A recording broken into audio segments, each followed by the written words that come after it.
Sri Aurobindo has been describing the experience of the silent, passive Brahman, how one first enters into it, and subsequently, in the portion we will see now, what it is felt as.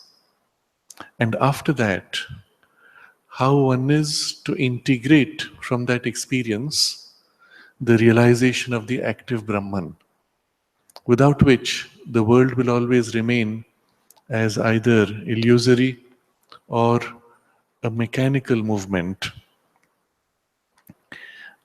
Both of these poises of Brahman, we will see, are as if to each other opposed.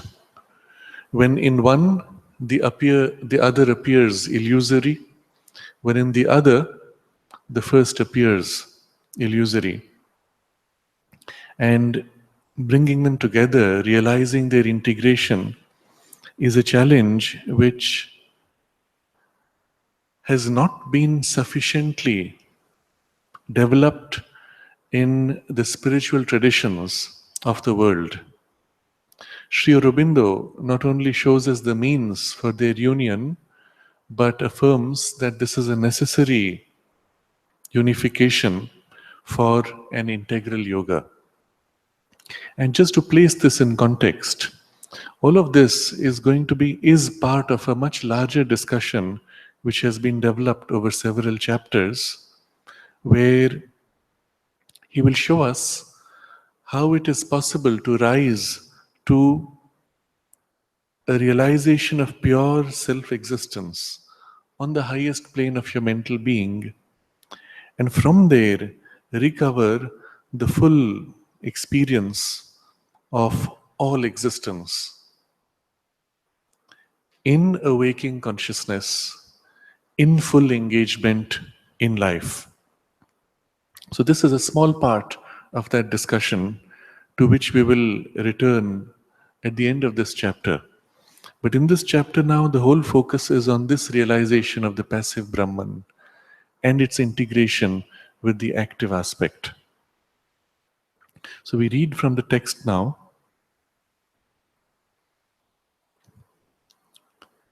The integral yoga of knowledge demands instead a divine return upon world existence. And its first step must be to realize the self as the all, Sarvam Brahma. So instead of what, and that was the discussion last time, that if we draw back in our consciousness sufficiently, there is a point where you seem to break out into a void or a non-existence, a nihil, or a kind of a static consciousness which has no connection with the world. And if you continue into that, one can enter a kind of a transcendence in which you lose all mental awareness and even awareness of the world as you lose or dissolve into the unknowable. That is not the goal. Instead, he says, the integral yoga of knowledge demands a divine return. Now, why does he say divine return? Why not simply a return into or upon world existence? Precisely because if we were to simply return, we would return to what we were before. The same consciousness, limited, bound in the egoistic.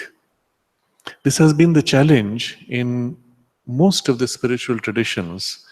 When they enter into a great transcending, liberating, or simply uplifting experience, the return from the experience is always a return back to what we were. And that's when you realize either you live in the experience or you live in the normal, limited, petty you, but you cannot have both. So a simple return is not what we seek because it changes nothing. He uses this phrase, a divine return. And that means when you come back, it is not to what you were, it is not in the same passage through which you went across. You come back in a different consciousness which embraces all that was, but from a poise which is still divine, without losing its divinity. So, it demands instead a divine return upon world existence, not just upon your little narrow front of eye, but the entire existence of the world itself is to be returned to, but from this poise of a liberated divinity. And the first step for this, he says, the first step must be to realize the self as the all. In the first entry into this transcending experience, you have realized the self as the silence, as the immobile, as the emptiness. And the first step out to re-embrace the world is to realize the self as all. And how are you going to do that if you're already in a state where the rest is unreal or illusory? So he teaches you the method. First, concentrating on the self-existent, we have to realize all of which the mind and senses are aware as a figure of things, existing in this pure self that we now are to our own consciousness.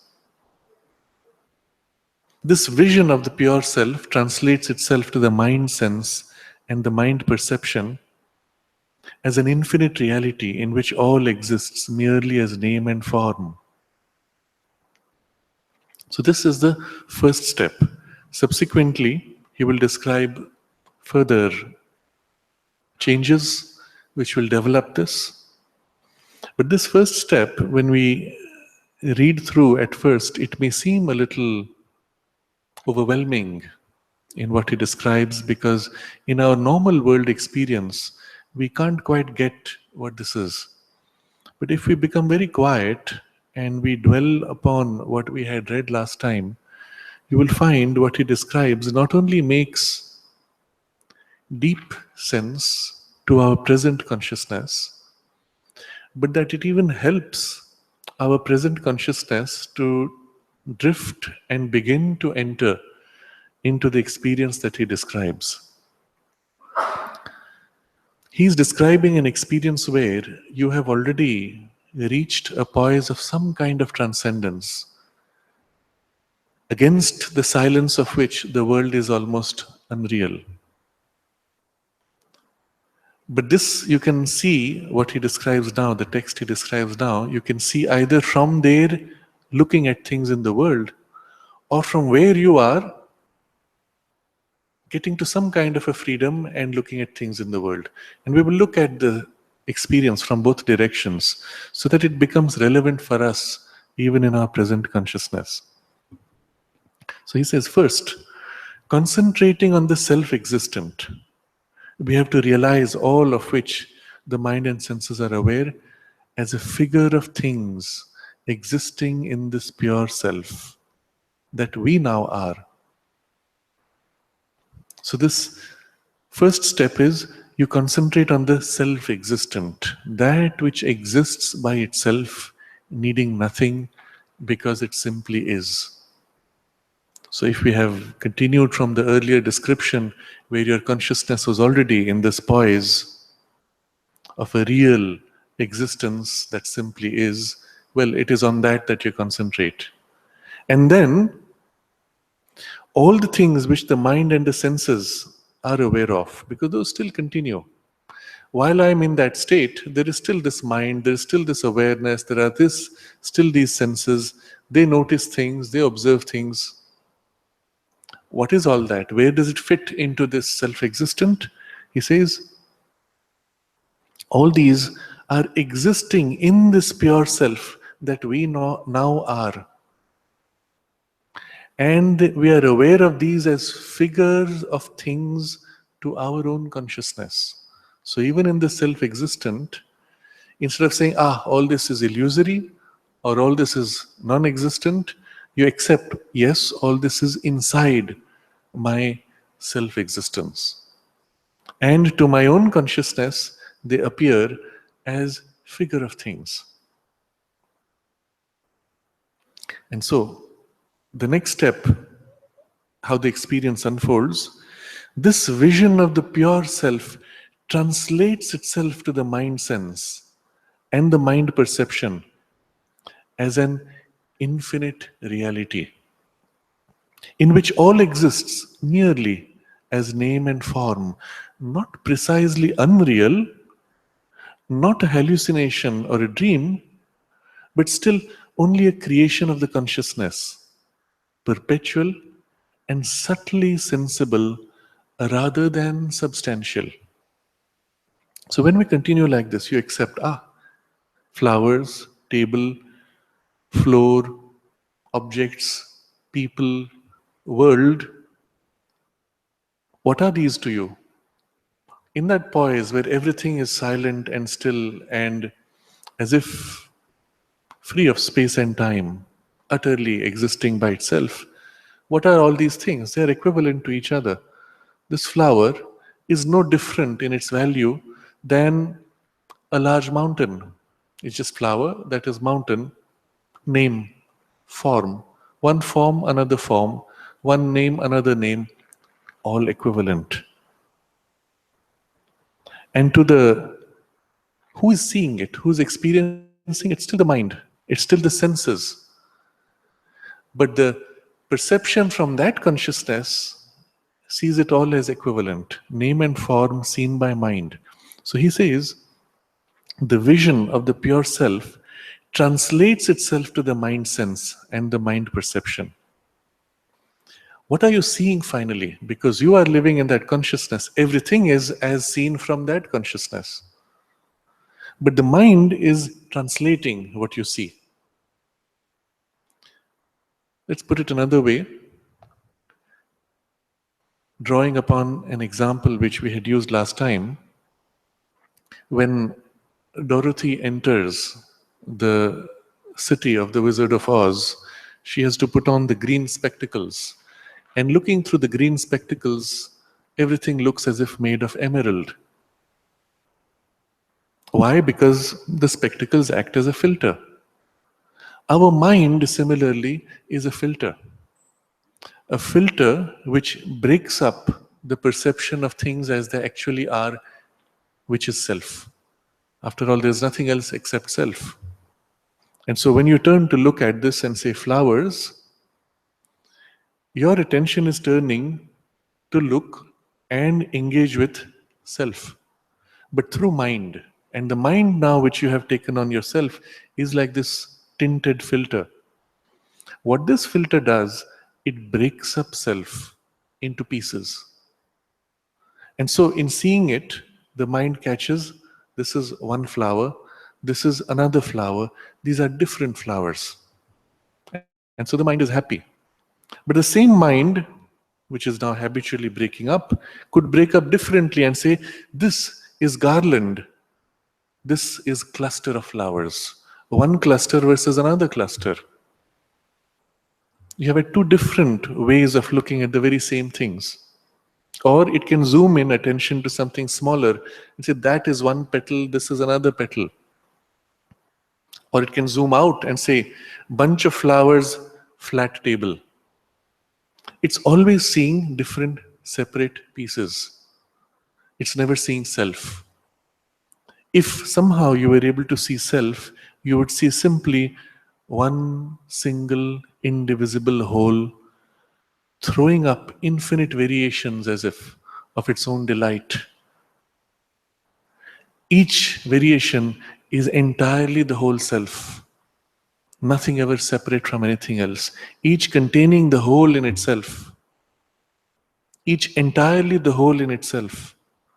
Each representing the whole in a different color of its own awareness and bliss. And this, to the perception of the self, is how self sees self.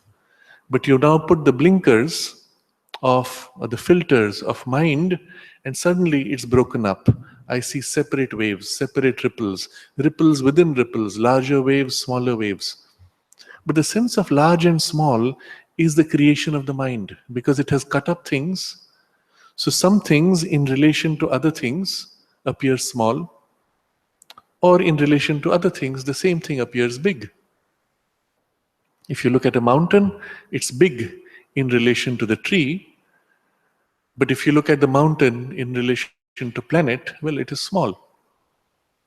There is no absolute. Everything is seen in terms of relatives. Everything is broken up and rejoined instantly, fragmented and placed in relations which can be changed, interestingly. The same mind seeing the same scene can shift and see the same thing differently. So you have your glass, and if the mind is in a mood which is positive, it says, the glass is half full. And if it's in a pessimistic mood, it says, the glass is half empty. And the same reality is being seen by the interpreting tendency of the mind. And if you consider from this perspective, everything we see of the world, everything we experience of the world is profoundly tainted by the error which the mind has brought into it. First, by breaking up everything and then putting them back in the way it chooses to, which is not the truth, which is not the reality of the thing itself. According to its mood, it has filtered and modified the experience of reality. So, this is what he's describing.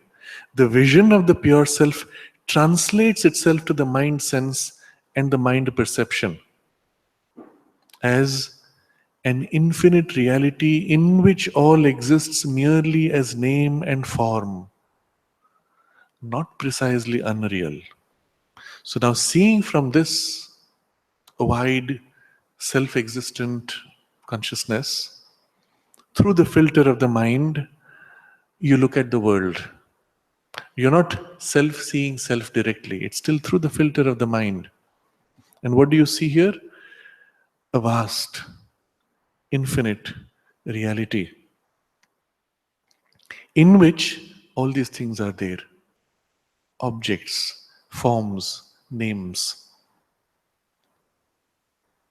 All exists merely as name and form. Why merely? Because there is nothing which is substantial. Everything is like cardboard cutouts. If you walk into a cinema set, you can have a giant castle which is right next to the protagonist, and a great battle takes place against the walls of this castle.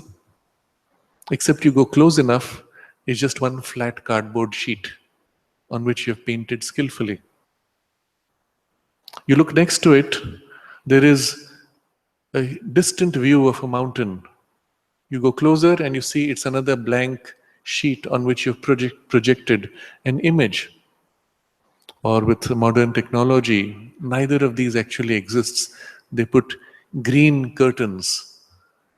And later, during the post-production, while editing, they will paste on any image. And the entire movie is often shot in a studio, which is all with green curtains all over.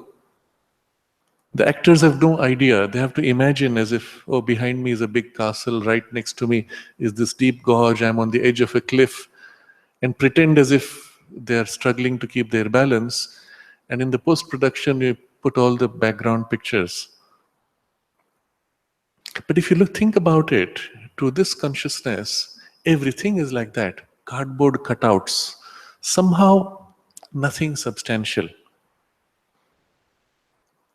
This experience, as I said, we can approach it from both directions. As we are in our current consciousness, we can turn towards an experience like this. If your mind simply dwells on the appearance of things here, look at the things around you, and for a while, put attention not in the habit of the mind to see this object and that, but put your attention on the sense of a backdrop, as if a vast ocean, infinite, dense, real by itself. And as your mind begins to dwell on this, a dense reality which is all penetrating And the whole universe is like a floating image in this. Very quickly, sometimes within minutes, you will begin to feel all the forms, all the images that you see are like this: names and forms, cardboard cutouts. And he describes it like this: all exists merely as name and form, not precisely unreal. It's there, it's real, but not hallucination, not a dream, but still only a creation of the consciousness, perpetual, perceptual, and subtly sensible rather than substantial. You can perceive it, but it's almost as if your mind accepted to see it like this, therefore you see it like this. And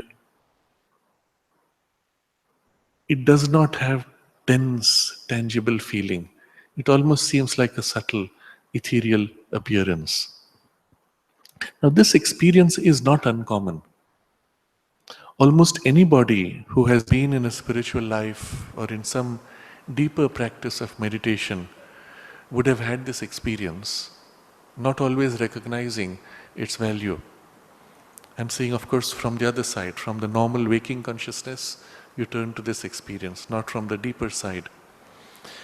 You get up from a deep concentration or a deep meditation, and you get up, and for a while you are a little disoriented. Somebody asks you a question, and you say, what did you say? I'm not quite clear. Let me take a while to get back to an ability to understand what you're saying. Things appear somehow unreal.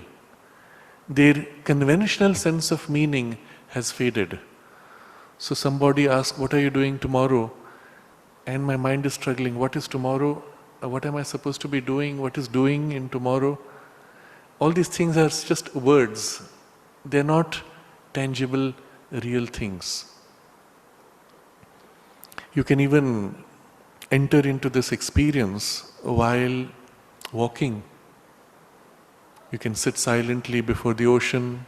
You can walk in a garden or on the road, even while you're jogging. If your attention dwells on this underlying sense of something real, infinite, which is the greater reality, as that grows, as that deepens, these things on the surface begin to acquire this character of not quite unreal and yet cardboard-like. And you can choose to stay in it for a while. It's difficult to manage things when you are in that state. But it's a great joy, it's a great relief to be in that, because suddenly nothing seems to matter anymore. Nothing in the world bothers you really, because it's all cardboard cutouts. Not substantial. Subtly sensible rather than substantial.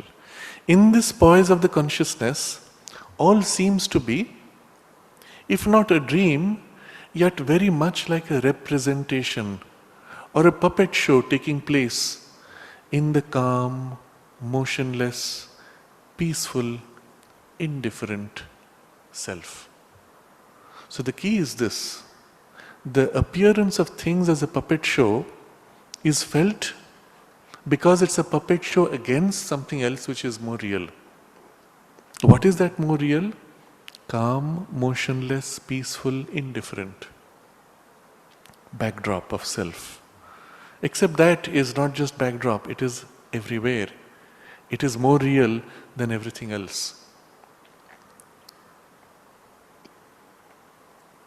Our own phenomenal existence is part of this conceptual movement. So even when you're watching this, I, what is this I? Is just another cardboard cutout moving around inside other cardboard cutouts, like a puppet show. Who's watching then? You don't have the sense of you. You have the sense of something non-local. It's not in a location. It's just there, like a wide, vast awareness in which these things are wandering inside. Our own phenomenal existence is part of this conceptual movement, a mechanical form of mind and body among other forms. Ourselves, a name of being among other names, automatically mobile in this self, with its all encompassing, still self awareness. So, what's happening? This fellow is also moving around along with other puppets, and their thoughts, there are emotions, but you, who's observing or who's aware, is something somehow wide, indifferent, free, not inside. It's felt as if outside and not in any form. Ourselves a name of being among other names. So these two words, name and form, are part of the classic yoga vocabulary, nama and rupa in Sanskrit. When you look at things like this, as the world being like a puppet show, what is it that things are? Well, it's a form to which we give a name. And there are things which are not even form, and yet we have name. Happy, sad, they're just names, there's no form. Okay, here, this is book, this is glass. They are forms to which I may give a name or I may not know a name. A creature comes, some new animal I have not seen, I don't even know the name, but it's just form. Doesn't matter. Everything reduces to just that. Forms to which we give names or experiences that we label with names. But all labels are equivalent, equally unimportant or important. And all these things are moving in this self, automatically mobile. So when you have this experience, you don't feel yourself in the body. You are not body, you are not mind, you are something of this wide, free, not quite, you cannot say where, and you're aware of this body moving around. And it's all happening automatically. Often at first when this happens, something in you might panic and say, what's this? And you try to snap back, but instead if you choose to stay and even develop and deepen the experience, it can become available to you whenever you choose. Automatically mobile in this self, with its all-encompassing, still self-awareness. It's as if everywhere, in its stillness, but aware. Nothing else that you can describe of it.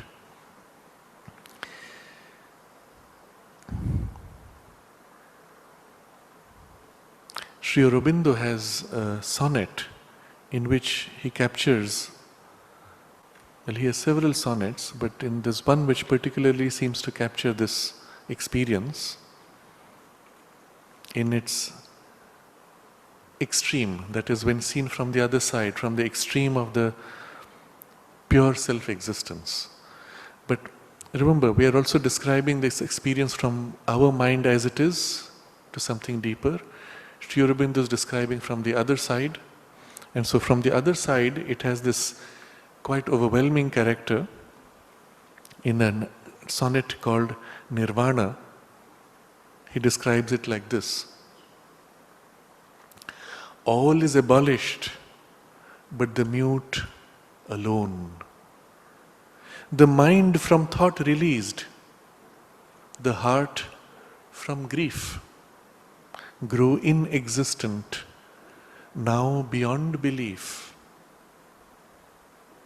There is no I, no nature, known unknown. The city, a shadow picture without tone, floats, quivers, unreal. Forms without relief flow. A cinema's vacant shapes, like a reef foundering in shoreless gulfs, the world is done. Only the illimitable permanent is here.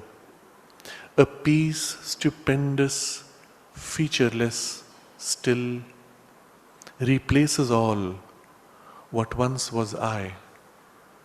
In it, a silent, unnamed emptiness, content, either to fade in the unknowable or thrill with the luminous seas of the infinite. So here's a very interesting thing. As he describes this, first of all, how every form becomes without relief, without substantiality, everything is floating, cinemas, empty shapes. Against this peace stupendous, and while in this, you have a choice, either to fade into the unknowable or thrill with the luminous seas of the infinite. And it is this choice that now in this chapter Sri Aurobindo describes. But this first poise, as I said, is something we can approach from where we are already.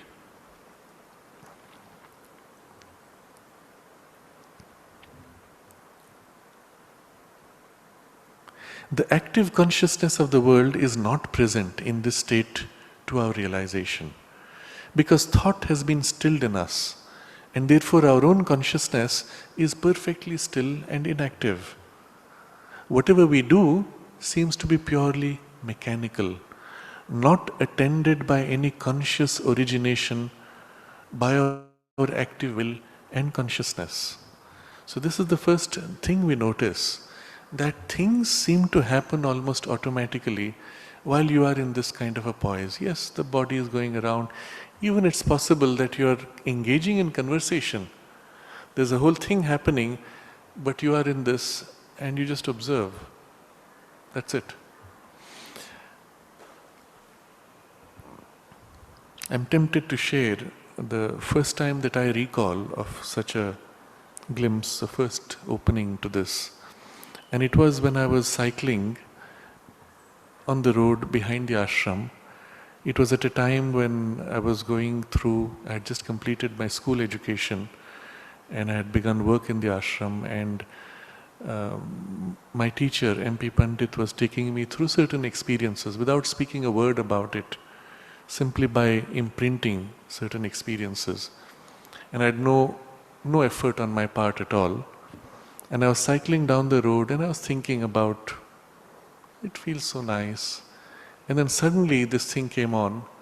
Everything became unreal, as if cardboard, like a cinema screen, and the imprint of that is still so strong when one thinks about it.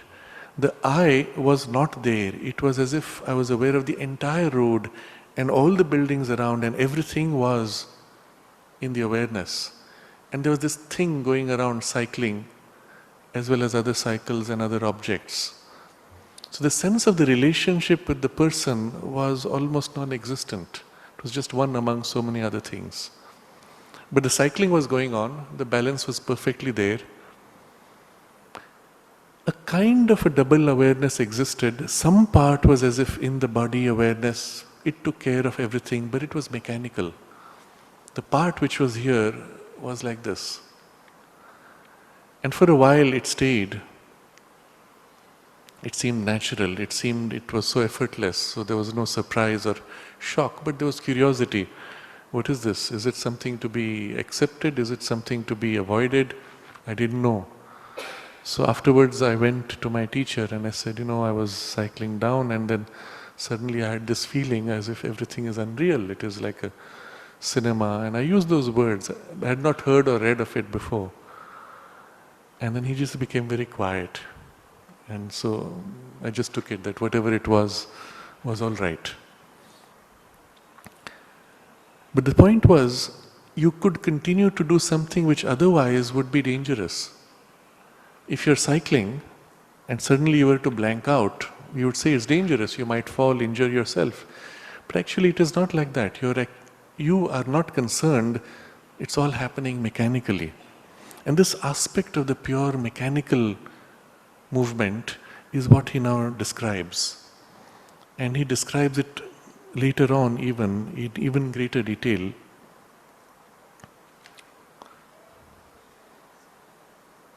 Because thought has been stilled in us, the question we have to ask, what does this experience really represent? How did we come to this? Because we know from our study earlier that actually that's not all. The whole world is supposed to be form and manifestation of the divine and of the divine bliss. So where does this come from? How did we get into this? And he says the active consciousness of the world is not present in this state to our realization because thought has been stilled in us. And therefore our own consciousness is perfectly still and inactive. So there's nothing inside us which is active and making choices and making efforts. Everything is just equally still as elsewhere, everywhere. Whatever we do seems to be purely mechanical, not attended with any conscious origination by our active will and knowledge. So the suggestion is this, he says, seems to be purely mechanical. It's not. Actually there is something which is driving it, but nothing of us, because everything of us is completely still. Or, if thought occurs, that also happens mechanically like the rest. Like the movement of our body, moved by the unseen springs of nature, as in the plant and element, and not by any active will of our self-existence. And the example he gives here immediately puts the thing in context. Look at how the plant grows. Is there something in the plant that says, I want to grow, I want the flower to open, I want the leaves to push? Nothing. It's just happening automatically, as if in the very substance of things, something is pushing, and it happens. And the same thing in the element, in matter. When things change, reactions occur. Why did it occur? Did something inside the chemicals say, now I will react with oxygen and change my form? It just happens. Something moves it. And so he says, unseen springs of nature. It's as if nature, and that's the only way we can describe it, something which we call nature, as if present everywhere, is doing it and making it happen. But there is no center of conscious awareness which is pushing to make it happen. So, if thought occurs, that also happens mechanically like the rest, like the movement of our body, moved by the unseen springs of nature, as in the plant and element, and not by any active will of our self-existence. So this same thing continues even with the thoughts. The thoughts come, they go, they come and go. Again, as an experience, this is not unfamiliar if we have taken some time to experience what it's like to stand back from your thoughts and simply watch the thoughts. It's something again which is not difficult. You simply position your attention of your mind in the part of the awareness of the mind where you're aware of your own awareness.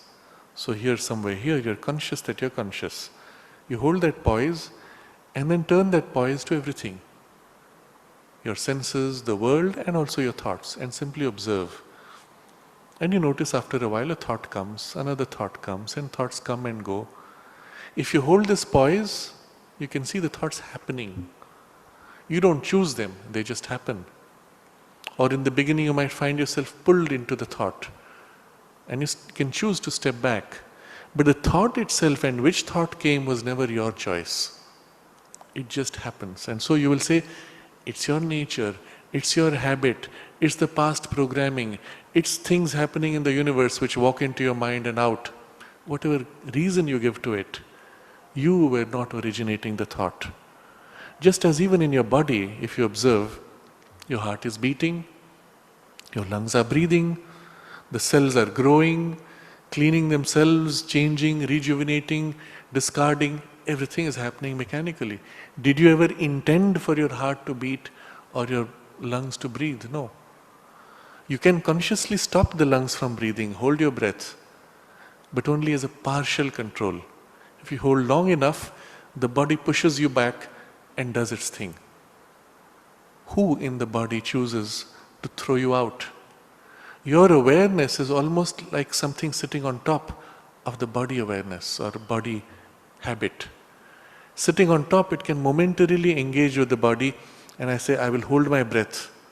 But at some point, when the body suffocates, it pushes back your awareness. If you refuse to eat long enough, if you do not care for the body, it has the power to knock out your mind and make you unconscious so that it can lie down and rest. What is it in the body that has this power? And how weak is your own awareness sitting on top of it? When you think of it in these terms, this makes eminent sense. Everything happening seems to become almost mechanical, including even the thoughts. And this is because, he says, for this self is the immobile and does not originate or take part in the action which it allows. And here's another suggestion. All right, this poise of consciousness is not originating, but it allows. Meaning it could say no. It could intervene, but its natural poise is not to intervene. What happens? Let it happen. This self is the all, capital A, in the sense only of being the infinite one who is immutably and contains all names and forms. So this self is not the entire all, it is only this aspect of the all. The all includes also the forms and everything else. But this is separate. It is the all in this aspect only, he says, of being the infinite one who is immutably. It is the aspect of the one, infinite, unchanging, and simply is unchanging, and contains all names and forms. They're all happening inside you. Now this he has now to place with the other side of the reality and the experience of reality. And for that purpose, he explains what is it that separates you from the other side of reality. Why is it that being in this state, you cannot recognize that this also, this object and these things are also divine? What prevents you? It's almost as if there's a wall, a gap blocking. And so he explains this now. And without this explanation, if you had simply the experience is so overwhelming, you would say, this is it. There is no greater truth. But if you have this background of the explanation that he gives, then something in your consciousness will tell you, yes, there is that other side. But how do I get to it? Because you don't know how to get it. It's so complete in itself. And then he shows you how to get to it. And that comes through the rest of the paragraphs. So he explains why this happens. The basis of this status of consciousness is the mind's exclusive realization of pure self-existence, in which consciousness is at rest, inactive, widely concentrated in pure self-awareness of being, not active and originative of any kind of becoming. And second, he says, its aspect of knowledge is at rest in the awareness of undifferentiated identity. Its aspect of force and will is at rest in the awareness of unmodified immutability. Now, three things he has described. How all those things which would normally be active in the completeness of Satchidananda have been as if brought to the poise of inactivity. By what? Mind's exclusive realization of this inactive. Now, the key here is mind's exclusive realization. Because innately, as we've already seen, mind only knows things by separation. So while it can separate this flower from the other flower, it can also separate reality by splitting it. This facet of reality against that facet of reality. And the whole problem really is because you're approaching through the mind, through this filter which divides. From small divisions to the ultimate divisions, everything it divides. And so, here, the basis of this status of consciousness is the mind's exclusive realization. It has not only concentrated upon, but entered in an identification and realization exclusively. Of what? Pure self-existence. The consciousness simply is, in which consciousness is at rest, inactive, widely concentrated, in pure self-awareness of being. So he has used all these phrases. First of all, it is at rest. The first requirement for this experience is for your mind to become quiet. As long as your mind is active, you will not be able to get into this, at least not sufficiently deep. So mind is at rest, or the consciousness itself is at rest. And then inactive, does not even make an effort to know. It simply is satisfied to be. Widely concentrated in pure self-awareness of being. Now you have two kinds of self-awareness of being. One is where you turn your attention in focus on a single point. For example, when you say, become conscious of this center where you're aware that you're aware. So it's like a center here in the head, perhaps in the forehead or behind. Your mind becomes conscious that you're aware of your own awareness.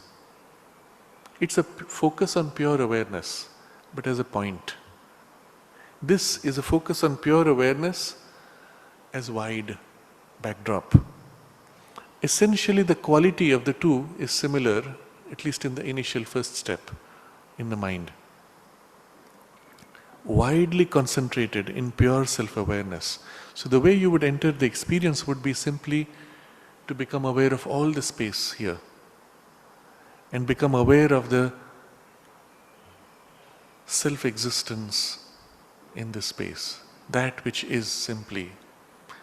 Bring idea of self, or simply hold the sense that here is something substantial, real, which is this space, filling this space, supporting this space. And because it is wide, it's not a point anymore. It becomes like a backdrop. Widely concentrated in pure self-awareness of being. And the whole focus is on being, not on the aspect of the knowledge or the delight, which should all have an aspect of activity. So he says, not active and originative of any kind of becoming. So we took a poise, we chose in our concentration to become aware of this in the mind. And therefore, this is felt in exclusion. And he further describes this. What happens to your power of knowledge? Because the mind can know, it can choose to be active, it can want to know. So, its aspect of knowledge is at rest in the awareness of undifferentiated identity. Notice what happens in your normal activity of mind. Which flower is this? What is the name that the mother gave to it? What is the meaning of the number of petals in relation to the name that the mother gave to it? What is it that is used, it's used for normally in... All of these are activities the mind is seeking to know. But if the power of knowledge and the aspect of knowledge itself becomes at rest, I look at flower blank. So what happens there? Where is the power of an aspect of knowledge? At rest. But it has to know something. What is it knowing? In the awareness of undifferentiated identity. So the focus of knowledge itself is to know and remain in pure identity without differentiation, without knowing one thing separate from another, dwelling on the sense of an underlying one, which is same everywhere. So you put your mind on that as your first focus. You put your power of knowledge to know this and enter it. And because you made that exclusive focus, that is how the experience gets fixed. And another facet also, its aspect of force and will is at rest. So I could still say, I want to know more about this? What is this about? What does it feel like? Where is my awareness? All of these aspects where it can exercise a will, all of these have become at rest. In what? Because they have to be somewhere in their awareness, in awareness of unmodified immutability. So where is the focus of the attention? This which is unchanging. It is like a backdrop of something which is common everywhere, which does not change. And it is on that that I put my mind, power of knowledge, and the will. And in that, it has come to rest, in that awareness of undifferentiated identity. Contrast this with the normal activity of mind. It is focusing on differentiation. And here the focus is on undifferentiated. And what? Awareness of what it is. So identity. I am undifferentiated, wide awareness. And yet, he says, and yet it is aware of names and forms. It is aware of movement. Because those don't go away, they're still happening. But this movement does not seem to proceed from the self, but to go on by some inherent power of its own, and only to be reflected in the self. So while I am like this, I notice, yes, there's still the arms, there's still the heartbeat. Who's making the heartbeat happen? Still thoughts come up. Who is making the heartbeat happen is a thought. Where did the thought come from? It just came. I am still in this undifferentiated awareness. And these things are happening. The person is talking, the person is thinking, the person is moving. I am in this. So some inherent power of its own. Inside somehow there's a power which is making it. In other words, the mental being has pushed away from himself by exclusive concentration the dynamic aspect of consciousness, has taken refuge in the static and built a wall of non-communication between the two. So this is what has happened. This is why the experience is what it is. In our initial effort to know, we've focused our consciousness on this particular aspect. The mental being has put away from himself by exclusive concentration everything else. What is that? The dynamic aspect of consciousness. Anything to do with movement, anything to do with change has been pushed away. And the mind has identified by choice exclusively with this. Has taken refuge in the static aspect of consciousness. And built a wall of non-communication between the two. By putting this exclusive focus, in order to get to this poise, you've pushed away everything which is not this poise. And the result is a gap created. Now this power of the mind to take an exclusive poise and put a gap is something which is so common, we do not even realize it.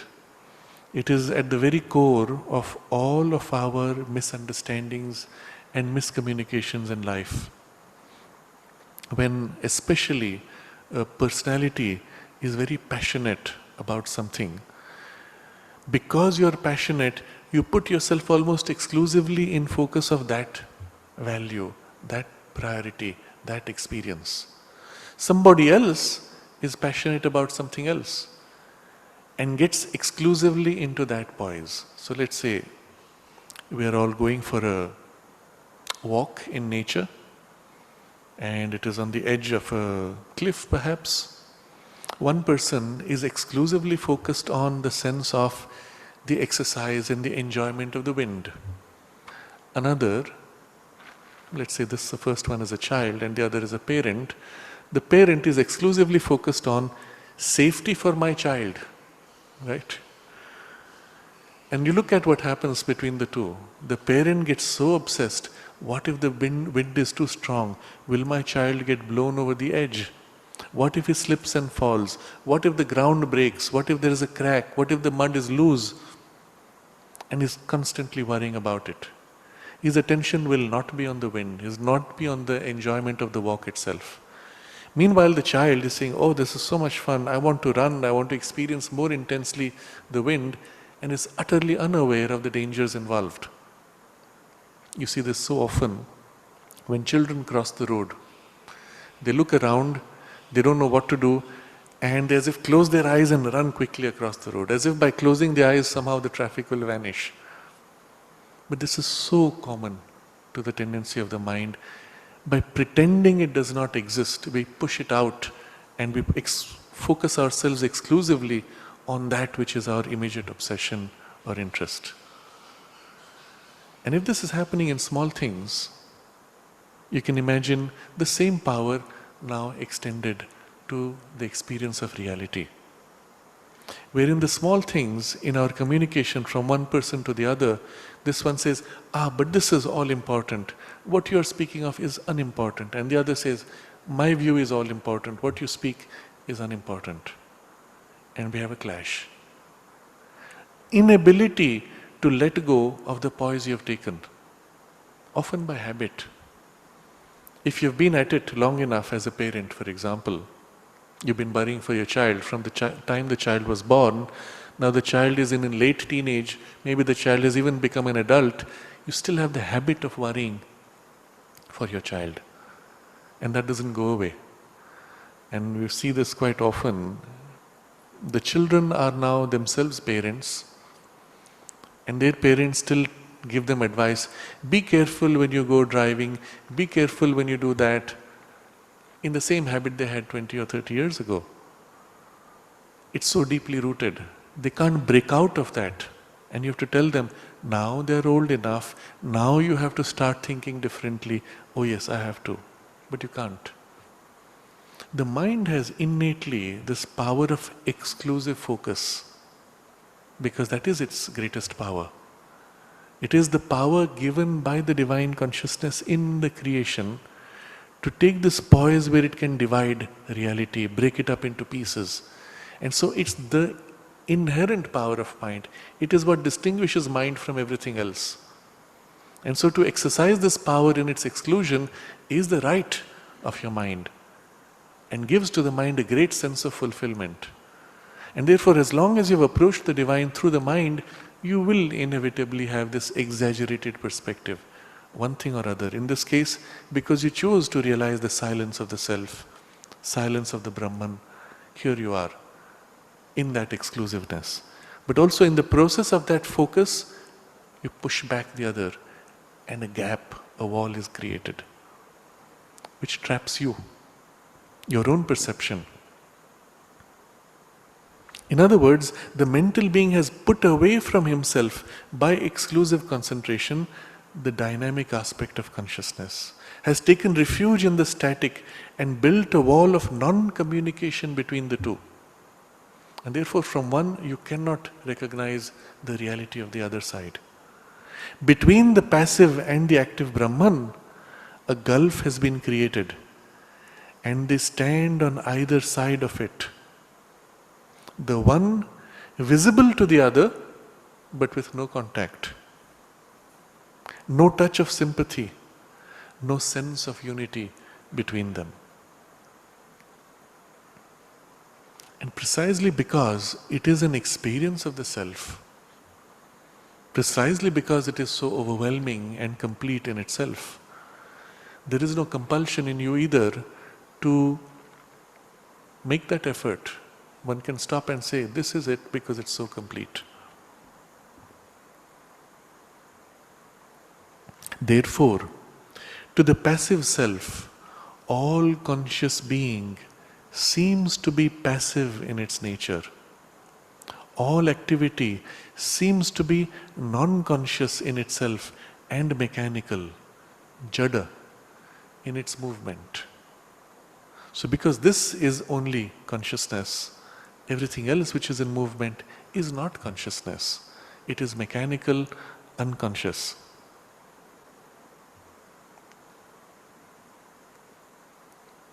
He uses this word mechanical and the Sanskrit word jada, which means dense, crude, machine-like almost in its not conscious. The realization of this status is the basis of the ancient Sankhya philosophy. And so now Sri Aurobindo is connecting it to some of the great philosophies which have arisen from this experience, and he lists two perspectives, both arising from this experience but taking slightly different vocabularies and positions in practice. It's important for us to recognize this because we now understand why that philosophy emerged, also what is true in the philosophy, and finally what is the limitation of this philosophy.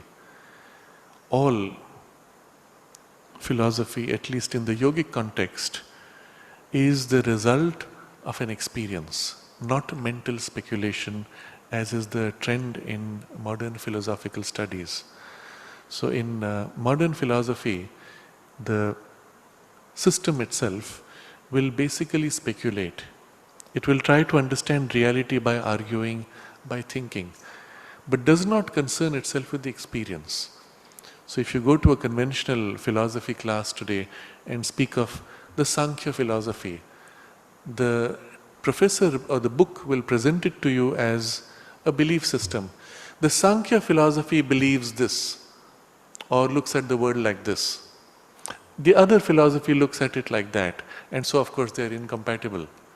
But each philosophy, if you enter into it in detail, they end up explaining and describing the whole world all the way down to the tiniest details, and it makes so much sense that if you were a believer of that philosophy or a follower of it, you would say, this is the best worldview.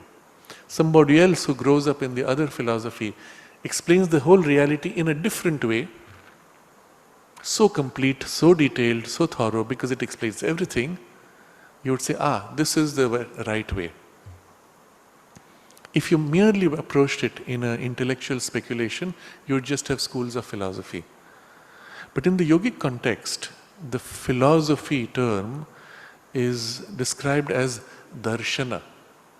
Darshana literally means seeing, vision, as we have darshan of the divine, we have darshan of the mother and Sri Aurobindo. What does that mean? It means you see in their resplendent spiritual form. And as a result of that vision, you are awakened and receive an imprint of it. That's the idea of darshana. And so the philosophy schools themselves are called darshana, meaning they are a vision of the self from a certain standpoint. And to that extent, from that standpoint, they are complete because they describe the whole reality of the experience of the world or the self, but from that standpoint. And you can have not 1, 2, 3, 4. They typically describe, they speak of 6 major schools or darshanas. There are more ancient texts which even describe 12 darshanas, 12 different perceptions of the world, of reality, of the self. It's not important how many in number. The point is each one is a description of the whole from a standpoint. And this standpoint, once you have taken this poise of consciousness, of one undifferentiated consciousness, and against it the mechanical movement and forms and names. Obviously this is a complete experience from this perspective, and it describes itself. It says the realization of this status is the basis of the ancient Sankhya philosophy. Now ancient, it's really ancient, because you will find this term Sankhya used even in the Bhagavad Gita, which dates itself to 3100 and something BC, 5000 years ago now.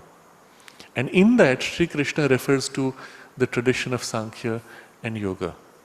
Whether it is to this Sankhya or something deeper and wider is a different story, but the term itself exists and goes back very far.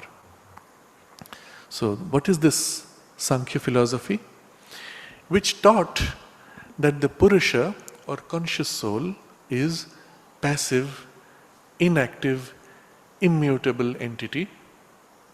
Prakriti or nature soul, including even the mind and understanding, active, mutable, mechanical, but reflected in the Purusha. So the core of the philosophy is this recognition that reality is divided into two facets. There is the passive aspect and then there is the active aspect. The active plays against the passive, but the two never really meet. The passive is the consciousness. The consciousness never moves. The movement is of energy, which is mechanical. It is never conscious. The consciousness could be hidden inside the movement, but it is always free. It is never in movement. The movement itself exists and appears only in relation to the consciousness because the consciousness pays attention to it. If it chose to be not conscious, well, there would be no movement. So consciousness is separated from an energy which is mechanical and not conscious. And these two are as if, in an analogy we may say, the canvas of the painting which never changes, and the brush and the paint which plays on the surface of the canvas. It makes eminent sense. As long as the canvas is static, your brush can paint. If the canvas was moving with the brush, well, you would have no movement, you would have no picture, you would have no painting. There has to be something which is static and something which is moving, otherwise there would be no world. And the movement can exist because there is something static. Static doesn't need movement, movement needs static. And the paint itself, as it plays out to form the painting, is appreciated as a painting by something which is not part of the movement, which belongs to the static. If your awareness was inside the painting, you would never appreciate the painting. You have to be able to stand back from it to appreciate it and say, ah, this is a beautiful painting. So all consciousness belongs to the static, all mechanical movement is not conscious therefore. And this clear differentiation is so obvious, it makes so much sense, isn't it? So even the mind is part of this active, mutable, mechanical. Everything is changing in the movement. Nothing is fixed, nothing is permanent. In contrast, in the consciousness, it is passive, inactive, immutable. Nothing can change because it is simply is. But this movement, he says, but this movement is reflected in the Purusha, which identifies itself with what is reflected in it and lends to it its own light of consciousness. So when the painting is being created, the image, separate from the consciousness, reflects in the consciousness. And when it is reflected, the Purusha could say, I don't care. And effectively it would not exist even as a reflection because it's not observed by the consciousness. Or the Purusha turns attention to the reflection and says, oh yes, this is interesting.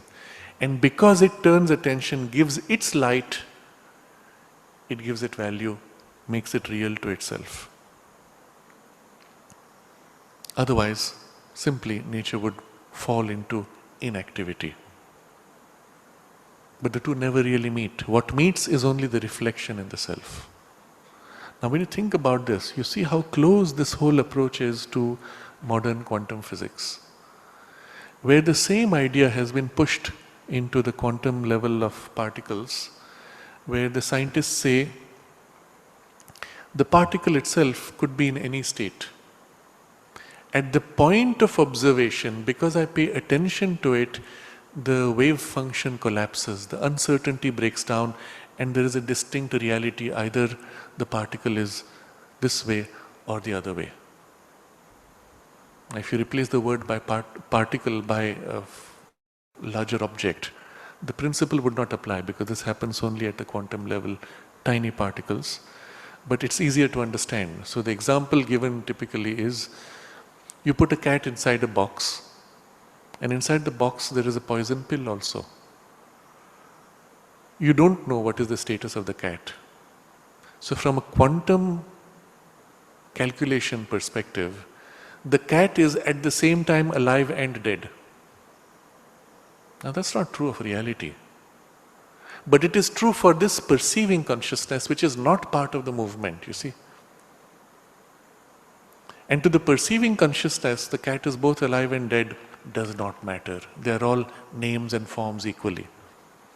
But, the quantum physicist says, if you open the box and look, in the act of looking, in the act of perceiving, your consciousness somehow modifies and forces reality to take one side or the other.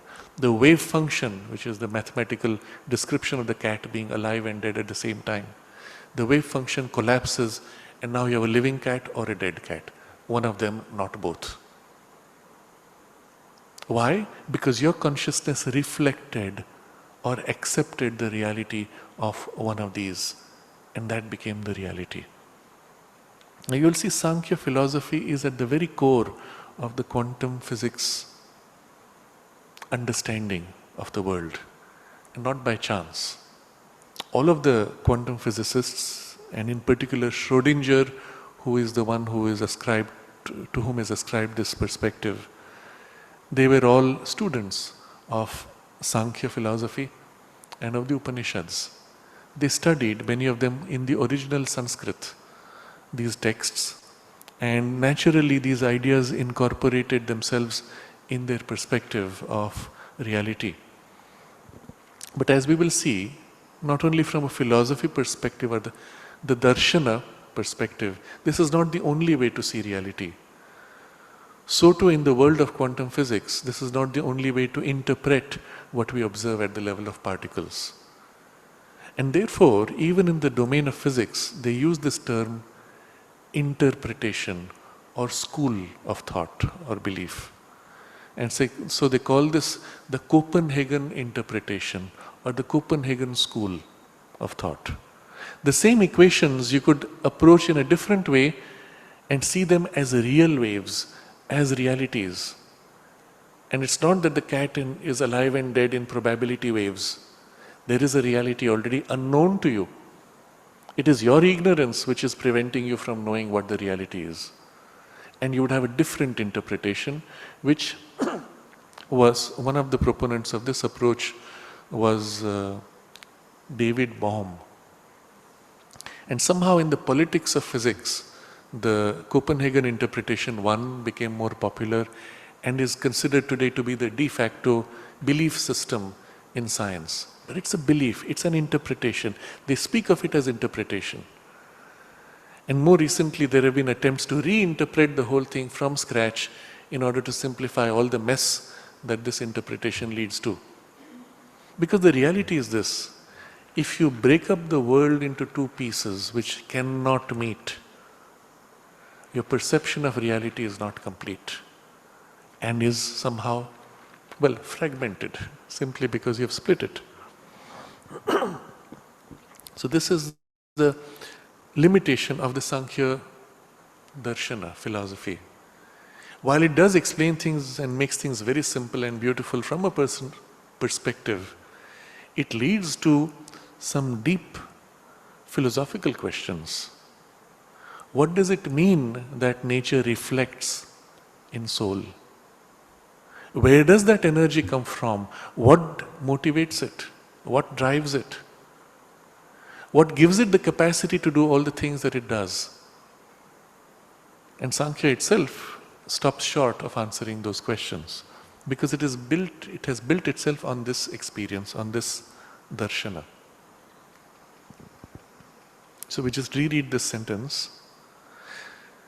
The realization of this status is the basis of the ancient Sankhya philosophy, which taught that the Purusha or conscious soul is a passive, inactive, immutable entity.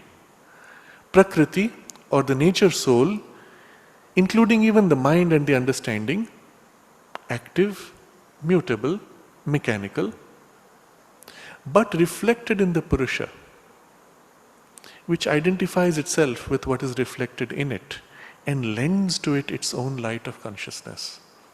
So the only light of consciousness is in Purusha, it accepts and lends to the light, its light to Prakriti. To that extent, it experiences the world. Now, the analogy given often in Sankhya teaching today is of a cinema. You project light on a wall. The wall does not change. It's the light and the pattern of light which changes. To the extent that the wall accepts the light as itself, the wall thinks, now I am this person walking in this scenery saying these things. But if wall wakes up from its false identification, wall realizes, I am wall, I never changed. What was changing was only the image. From where did it come? The projector, mechanical machinery moving. I am not the change. So, when the Purusha learns not to identify himself, when Prakriti begins to fall away from its impulse of movement and return, then Prakriti begins to fall away from its impulse of movement and returns towards equilibrium and rest. So Purusha says, I am not the image, I am not the change. What happens to the energy? Energy slows down, winds down, and comes to some kind of rest, either a mechanical repetition or some balance of movement, whatever it is. If Purusha identifies and says, this is interesting, immediately it gives energy, it gives force, it gives vividness to that movement, which intensifies. So this is one school, the Sankhya. On the other side, Sri Aurobindo describes the Vedantic view of the same status led to the philosophy of the inactive self or Brahman as the one reality, and of all the rest as name and form imposed on it by a false activity of mental illusion, which has to be removed by right knowledge of the immutable self and refusal of the imposition. Now you can see, as if almost deriving from the Sankhya, comes the description now that says, well, if this is so, the only reality is the consciousness, inactive, and that is the whole, the all, the Brahman. And all the rest is not really Brahman. What is it then? Well, all the rest exists as long as you look at it, as long as you're aware of it, as long as you accept to be aware of it. So the power of awareness is what gives it reality. The awareness is what creates. But which awareness? Your mind's awareness. So the mind dwelling is what creates the activity, the mental illusion, which is imposed on the free self. And if somehow you could dissolve that illusion, dissolve the mind itself, it would cease to be. And then the only reality remaining would be this static, unchanging, inactive self or Brahman. Now Sri Aurobindo keeps putting self or Brahman, because the experience itself can be had in two ways. One is you turn in yourself and you experience silence and everything else fades out. And that is the self and the silent self. Or you have the experience of the whole universe and everything, and the silence as a backdrop of the cosmos. And so it is the silent Brahman versus the active Brahman. So it's only a shift in poise.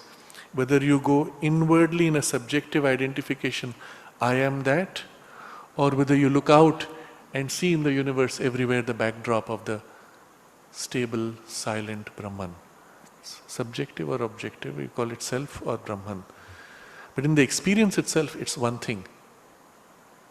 They're not just two different ways of looking at it.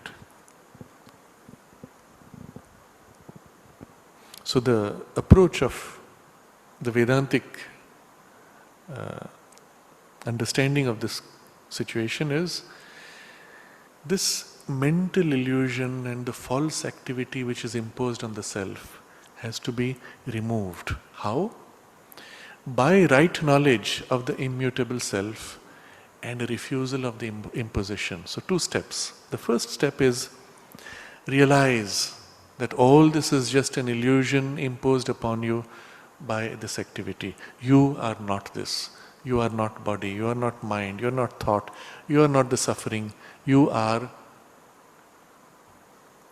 silent, immutable self, even blissful, but beyond this. In the famous song of Adi Shankaracharya, Chidananda Rupa Shivoham Shivoham. I am not this, I am not this, I am not this. He lists all the things, discarding everything. And what am I? I am the pure, conscious bliss, Shiva, bare, auspicious oneself. I am Shiva, I am, he repeats. Again and again this refrain comes in the song. It's a very beautiful song, very deep in its imprint when you listen to it and follow the sense of the liberation from all the limitations and entanglements. And so the first step is right knowledge. You are not all this. What are you? You are the silent self behind it all. And just this, when you dwell upon it, even in study, can often have a very strong imprint of detachment from life. And the next step after that is, well, it's still happening. The picture is still being projected on me. The images are still coming. The changes are still reflecting on my silence. So next step is refusal of the imposition of this. And with the refusal, everything tends to begin to fade out, becoming more and more unreal. And of course, you minimize your activities until it fades out as far as possible practically, until someday you will withdraw and merge into the oneself and no more part of this illusory play. So, these two approaches of the Sankhya and the Vedantic both rest on this one experience. The two views really differ only in their language and their viewpoint. Substantially, they are the same intellectual generalization from the same spiritual experience. Now, this statement is extraordinary.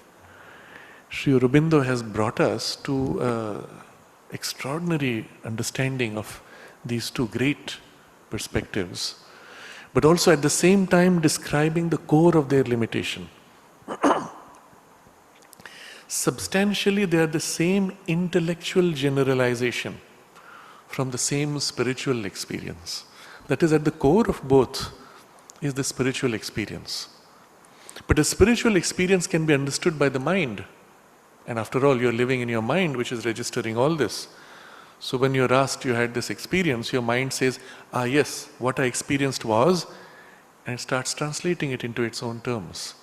Even in the perception, the registration of the experience, it is the mind which is holding the registration. I experienced myself immense. And immediately, who's registering this immensity? Mind.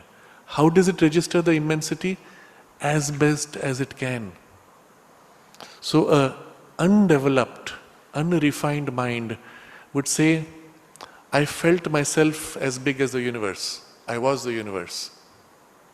A more refined, a more developed mind would say, I felt as if I was inside everything in the universe. The experience is still the same. The way you registered it depended on this sophistication and subtlety of your mind's development. And in this case, the mind is registering, and then what does it do? The mind, remember, cuts up and joins. And one of the things it does, because it cannot hold the experience itself directly, it has to represent the experience with an image or a word or a form. And especially when the experience is very rich and multifaceted, it has to generalize everything and flatten it out in order to be able to hold it in the little bucket which is the mental consciousness. So you meet the ocean is too big. You cannot describe the infinity of waves in it. So you generalize it.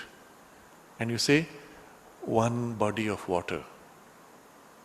One pattern of waves captured by this formula.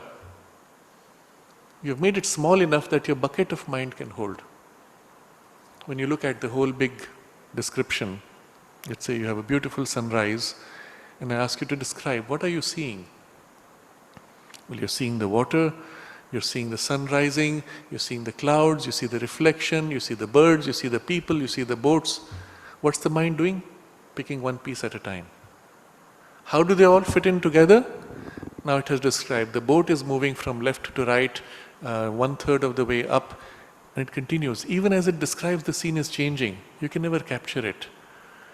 But the description of the scene as a whole, you cannot convey. How do you convey that? Oh, it's so nice, it's so beautiful, it feels so nice, it's calm, peaceful. You either fall into the pieces, which never captures the whole, or you generalize the whole and capture a generalization. A beautiful sunrise. We watched a beautiful sunrise. That's it. And this is what has happened here. The same intellectual generalization from the same spiritual experience. First of all, from the spiritual experience, there's a translation in the mind's registration.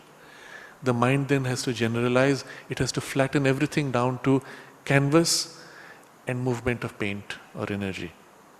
And everything has to be split either here or there.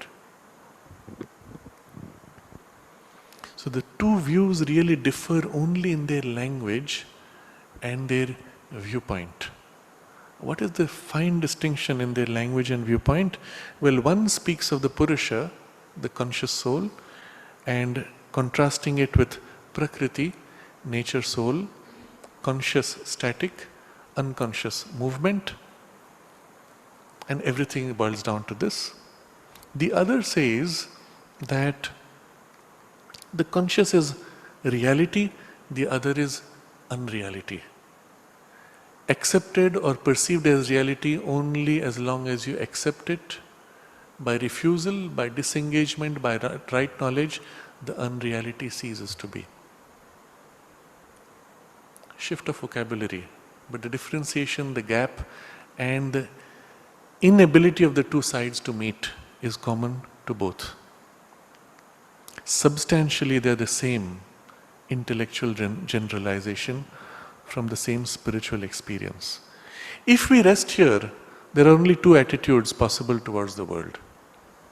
And one is, of course, he says, you can watch this like a world inactive, or you can continue to participate in the mechanical action, but you are not in it, it's happening mechanically. And he leads the consequences to these two, which of course would be all right for an ascetic yoga which refuses life.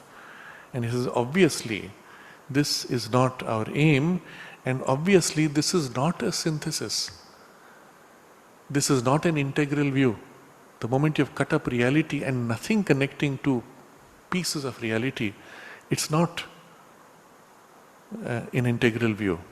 So how are we to ever make possible a fusing of this?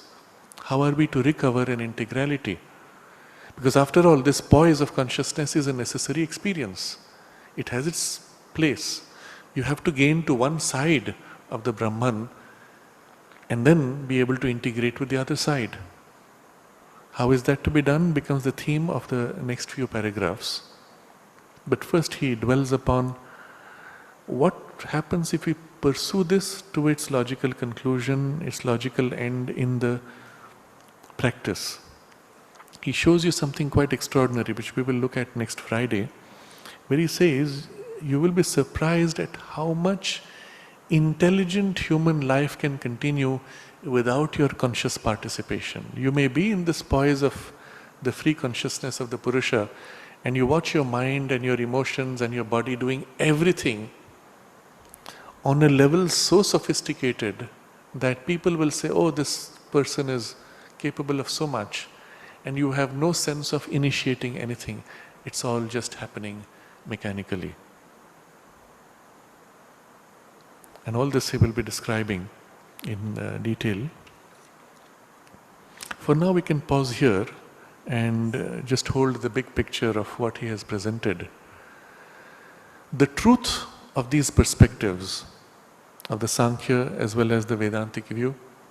The truth is there. The inevitable mental generalization of it, we can understand, because, well, that's how the mind can know.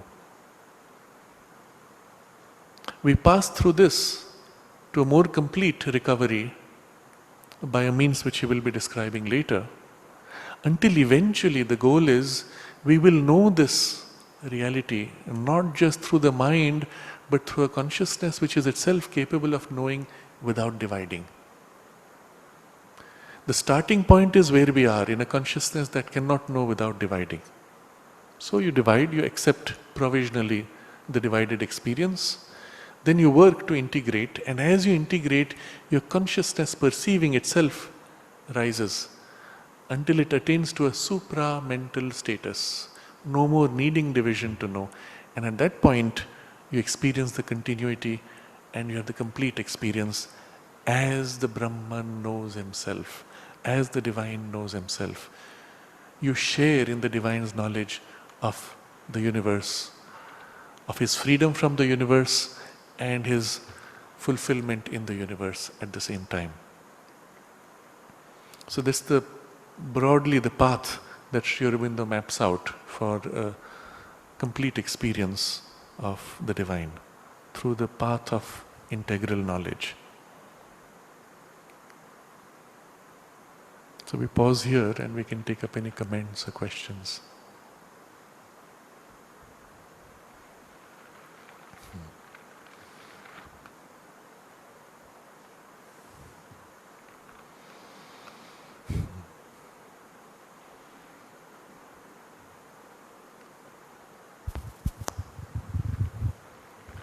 I guess I love everything that you always say, and I'm always intrigued. The second you mention MP Pandit, my ears just prick up. I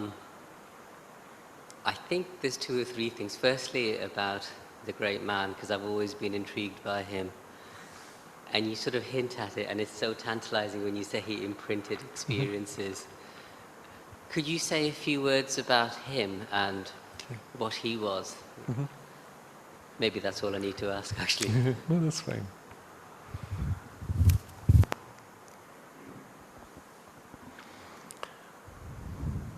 In the early years of the ashram, one of the special features of those who came to Sri Aurobindo and the mother was that you were not allowed to join the ashram unless they saw you fit for the concentrated practice of the integral yoga. You know, there is a less concentrated practice and then a more concentrated practice. And the ashram was originally created for a very concentrated and intense practice. So people were vetted. They would see the photographs of people and accept. Panditji himself at that time was quite young when his mentor Kapali Shastriyar had joined the ashram. But because it was still under French rule, India was under British rule, so they had to maintain a certain secrecy. And so Shastriyar was in the ashram when Panditji had this experience. He went into his brother's library. His brother was a lawyer. Is it father's? Father's library, sorry. Father's library as a lawyer. And there is this All India Reader, which is a whole series of all the law books with all the cases and all that. They all look exactly the same. If you've ever been into a lawyer's office, entire wall full of books, they all are bound, colored exactly the same, only with numbers distinguishing them. He goes into this room and spontaneously pulls out a book, one of them, opens it, and on that page is Alipore bomb case. He knows nothing about any of this, and his eyes go straight on the name Aurobindo Ghosh. And then he puts the book away, except that after that the name Aurobindo Ghosh started repeating spontaneously. And it wouldn't stop. And something great deep joy began to fill him with the repetition of the name. Aurobindo Ghosh, Sri Aurobindo, and it was the name in the Alipore bomb case when Sri Aurobindo was arrested by the British and put in jail. So that itself is an extraordinary event in that sense. But then he wrote to Shastriyar. The letter goes to Pondicherry, where Shastriyar is sitting with Sri Aurobindo. And Shastriyar writes back, he can't say, I am with Sri Aurobindo. He just writes back saying that as you grow up, the full meaning of this will become evident to you. Of course, later on he came to know that it was possible to be here, and he was permitted to visit. And as soon as he completed his studies, he joined the ashram. He grew up as the mother's secretary. And at the age of 21, he had joined the ashram.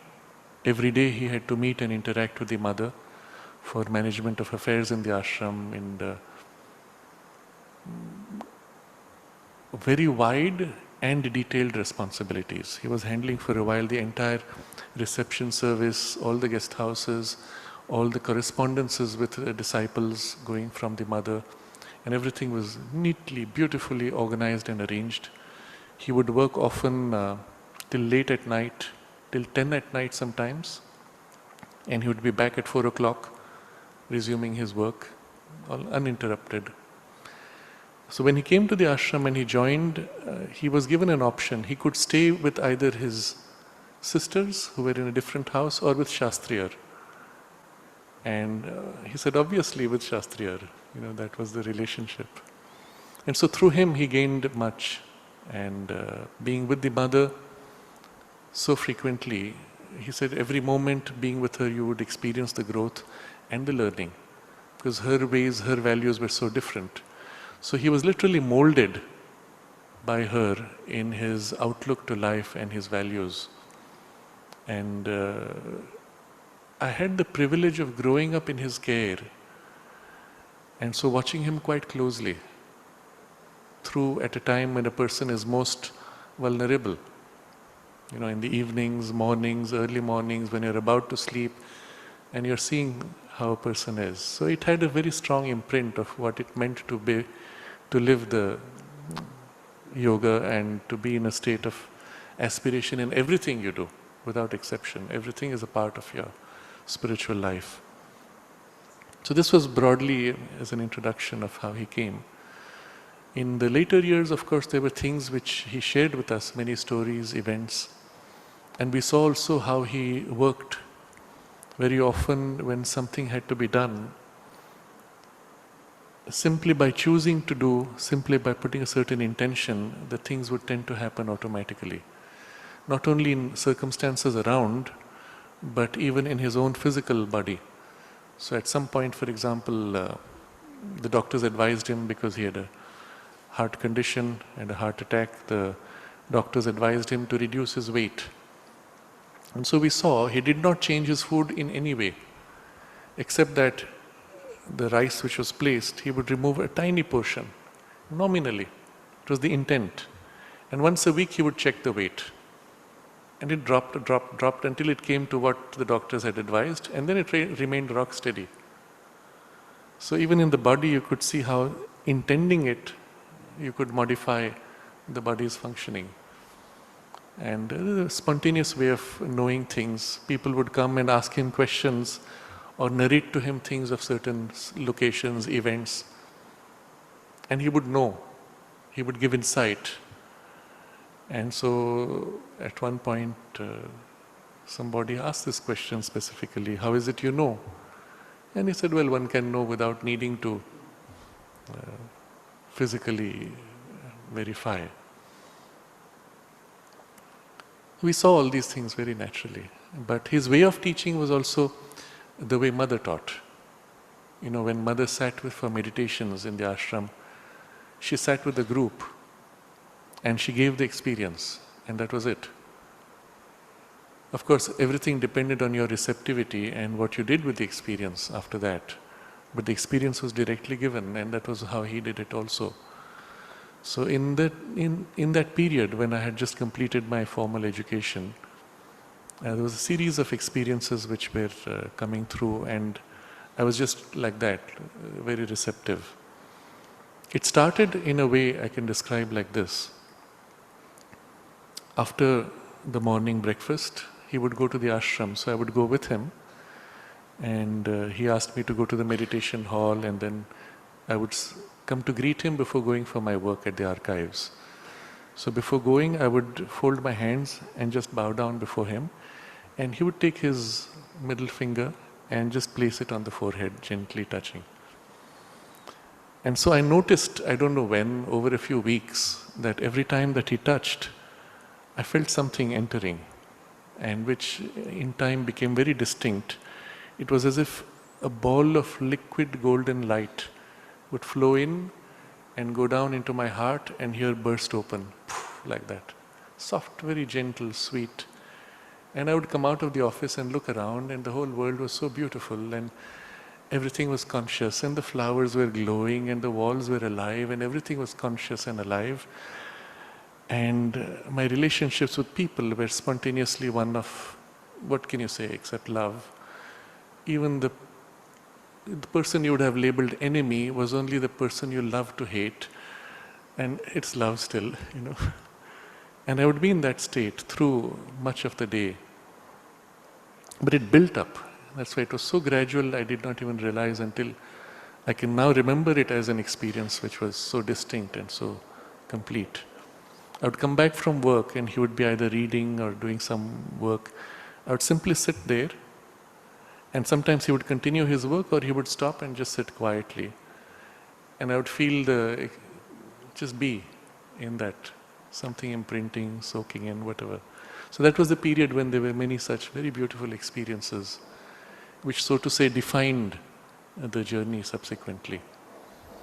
After his withdrawal, these things began to fade, because I was as if compelled by circumstances to do this, do that, finish this, and there was a pressure to do work which tended to exteriorize. So it even came to a point where I lost many things which seemed to have been before that natural. And that's when I realized, oh, not everybody experiences that. I used to think that's normal for everyone. So I had to experience what it's like to not have anything, and then to work to regain and rebuild. And as long as he was in the body, we never missed the mother's physical presence because of that tangibility of the presence. It was only afterwards we realized, that's what it feels like. You know, when people said, oh, we don't feel mother's presence, oh, what does it mean?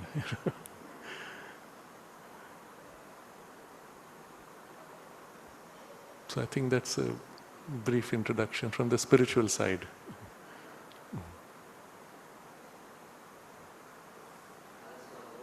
Mm-hmm. Sure. This is again sort of picking on your personal recollections, because I'm just so fascinated by the greats that have come in the past. And this kind of links to the topic that you've been talking about.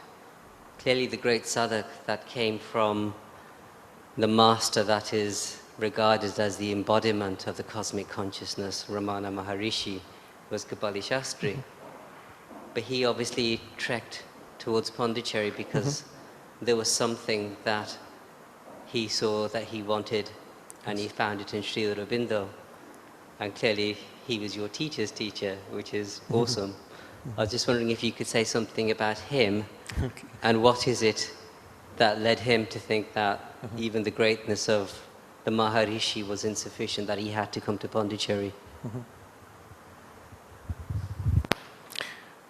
Kapali Shastriyar was initiated into the Sri Vidya Upasana, the lineage of Tantra, which worships the Divine Mother in the form of the Sri Yantra, even when he was a young child. And by the age of 12, he had read the Mahabharata several times. And he was already into very intense austerities of practices, including at their traditional deity temple in Chennai, standing on one leg in concentration in prayer for long hours. And so some of these things are quite, for us, they're strange. But in that tradition in which he grew up, they were the various means of concentrating. Later he came under the influence of Vasishta Ganapati Muni, and was with him when Ganapati Muni visited Panditji's house in Shirsi. That's how Kapali Shastriyar came to know, or Panditji came to know of him. Ganapati Muni saw Panditji as a young child, when he was 12, and said to Shastriyar, I see a light on his forehead, so look after him. That's how the connection stayed. And so Shastriyar basically took responsibility for the whole family, for this one thing, one person. It was Ganapati Muni who recognized Ramana Maharshi and named him as Ramana Maharshi. So they were both, so to say, brothers spiritually. Ganapati Muni was an emanation of Ganesha and Maharshi was an emanation of Kartikeya. And of course their parents were in Pondicherry. That was the relationship. And when Ganapati Muni came and met the mother and had the meditation, the very interesting description from the mother also as well as Ganapati Muni. Mother said when he would walk into the hall, all the hostile forces would run away. Such was the power of his tapas.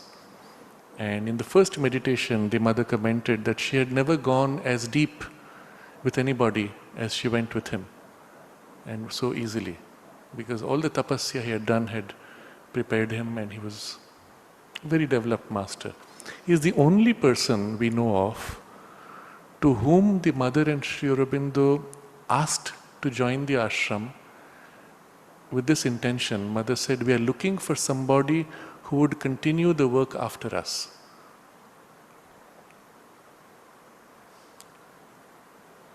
So they saw in him that potential. But he could not for various reasons at the time. But Shastriyar was with him and with Ramana Maharshi therefore. By then already Shastriyar had met Sri Aurobindo. And there's a very beautiful description of his meeting with Sri Aurobindo. As he walked up the stairs to go to Sri Aurobindo's room, all the centers, all the chakras within him began to open spontaneously. So he said, such is this great master that in the very approach, your chakras begin to open. He recognized in Sri Aurobindo the extraordinary being that he was. But at that time he was still with Ramana Maharshi, and they had reached a point in closeness where Maharshi said that only a thin veil remained between them, and they would have merged in self together if that had been completed. That's when the choice was made, and Shastriyar felt that his further spiritual destiny was with Sri Aurobindo. So he made the choice to leave. But subsequently, when Maharshi wanted one of his writings to be translated, and he made a special request to Shastriyar, who took Sri Aurobindo's permission and went there and completed that work. So he remained as a bridge in that sense. But he had already read by then Sri Aurobindo's Arya, all these texts which were appearing in the Arya serialized. So when the Arya issue came, Shastriyar would read every night the entire text of the Arya, every night until the next issue came. So that was the kind of an avid thirst he had. In his own earlier education, all that he had been trained spiritually under Ganapati Muni had prepared him for Sri Aurobindo's approach. Because Ganapati Muni himself had taken an approach to the Vedas similar to what Sri Aurobindo developed in much greater detail later on. But more than that, when he came to the ashram, he makes this very interesting observation. Having come there, within 6 months in the ashram, he was able to achieve more than what would have taken him 10 years of the intense sadhana that he was used to practicing. In 6 months that was achieved. And he said this is only because of the action of the Divine Mother's Shakti. And it gives you a sense of what that means. A person who has dedicated his life from childhood in intense spiritual sadhana, saying that 10 years of work is achieved in 6 months because of her Shakti. It gives you a sense of what it really means for the opportunity given to us. If only we had worked a little bit to develop that possibility, develop that commitment or concentration of our priorities, we could benefit so much more. And once Panditji asked him, all that sadhana which you did earlier, what was its benefit? What did you gain from it? What was its use? And Shastriya, he says, sat up bolt upright and said, what? It has brought me at the feet of the mother. So you recognize also that to be given that opportunity, there had to be a certain worthiness and a preparation. And in that sense, all of us are so fortunate that with whatever preparation we have or do not have, we have been given that opportunity. And it's a question of making the best use of it now. So their lives really are inspirations for us in this sense.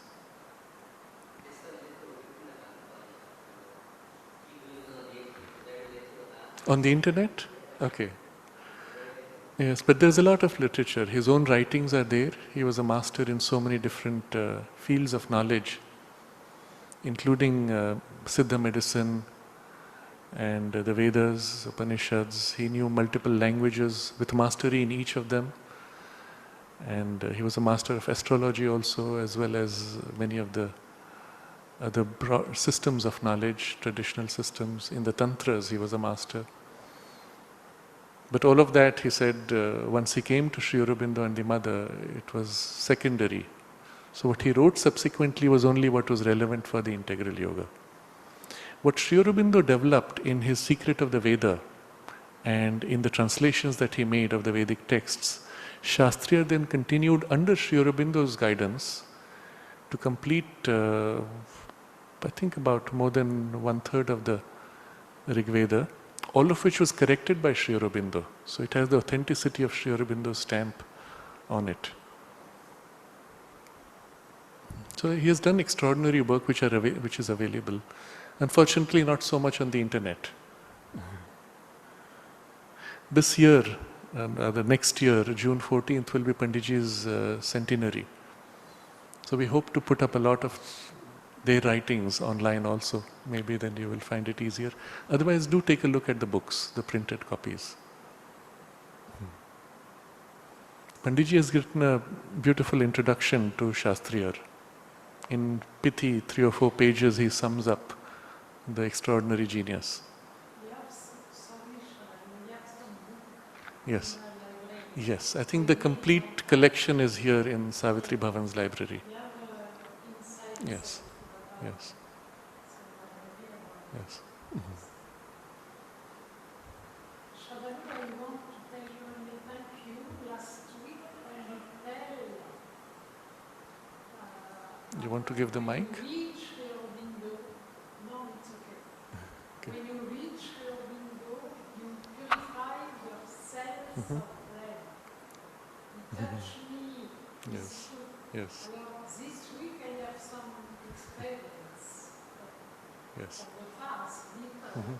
but when you tell, I don't read immediately, but I have some purification in my brain. It's very, very Yes. Yes. Thank you. But when you tell something, maybe you have some part of you.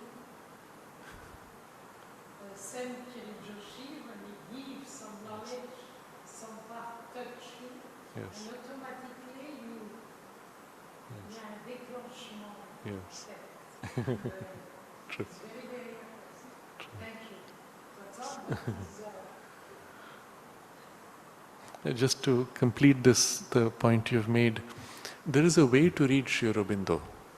And if we can make the best of it, we can benefit so much more. You see, instead of just picking it up as a book and reading, with your normal state of mind, which is of course useful, helpful, it's what people would do, it's sitting in a college classroom perhaps. But as a sadhaka, you can read Sri Aurobindo differently. So the first thing you do is, you shift your awareness. You don't read with your normal surface mind. You shift your awareness, shift yourself to whatever deeper or higher poise you can take, whatever it is available to you at that moment, as best as you can. And then consciously open yourself, particularly open your mind and your heart to Sri Aurobindo and the Mother. Depending on how you feel it most natural, it may be to Sri Aurobindo directly or to the mother as his Shakti, whatever form it takes. But you open yourself consciously, invoke their light, invoke their knowledge, their understanding, ask to be shown the experience of what you're going to read. And then you begin to read. And then as you read, you pause and you wait and you let the full implication of what you've read unfold. It's a little bit of what we're doing when we're reading here. You pause on different things and then you reread the sentence to get the full imprint, and so on, you move. And the result is you will actually feel this, and it is a physical, concrete experience. It's as if a kind of a glow of light begins to fill your brain, fill your mind, maybe even fill your whole body. But it fills you in some part, and you feel it like a glow in which everything is so obvious, so simple, so direct.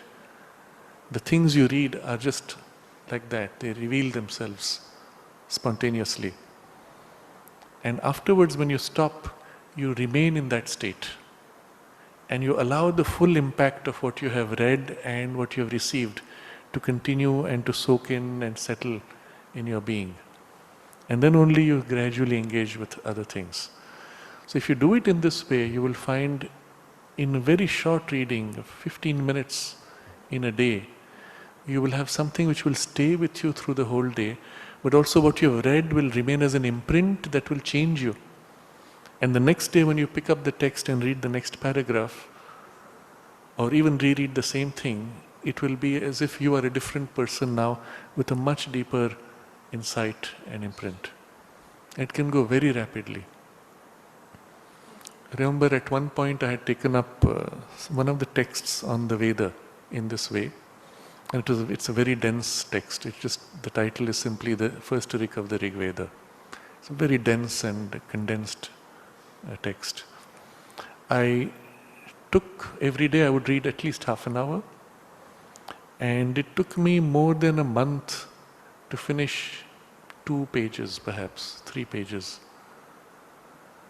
because I would dwell on it and in this way. And I realized I had never learned so much than in that approach. You read the review of Saint Invite me, read this, to discover yourself. Yes. Because you can feel the experience forming in you and deepening each time. It's a great gift for humanity. Thanks. You want to give the mic? Yes.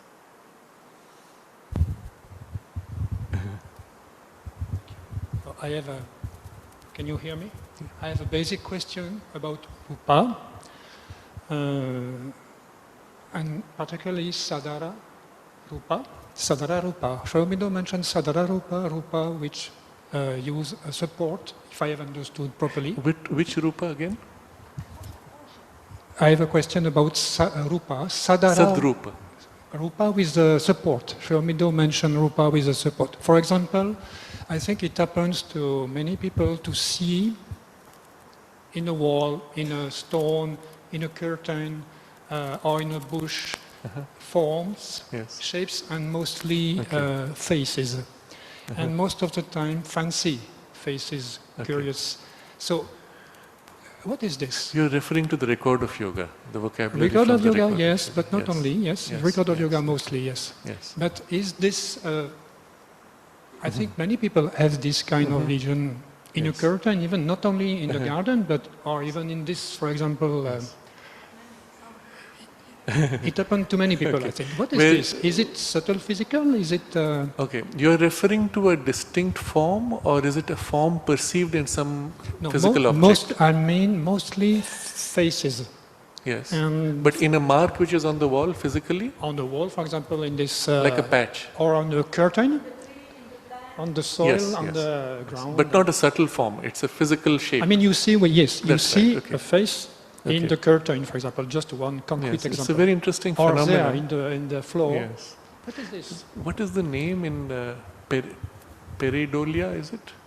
Do you remember the term? Pareidolia? It's a It's a term used in psychology to describe this tendency of the mind to see forms in things, familiar forms. Pareidolia, I think they say. So you look at a cluster of leaves and suddenly you realize there's a certain image, a face, for example. You look at the clouds and you see a shape. It hits you. Yes, it hits you. And very often in clouds. Yes, yes.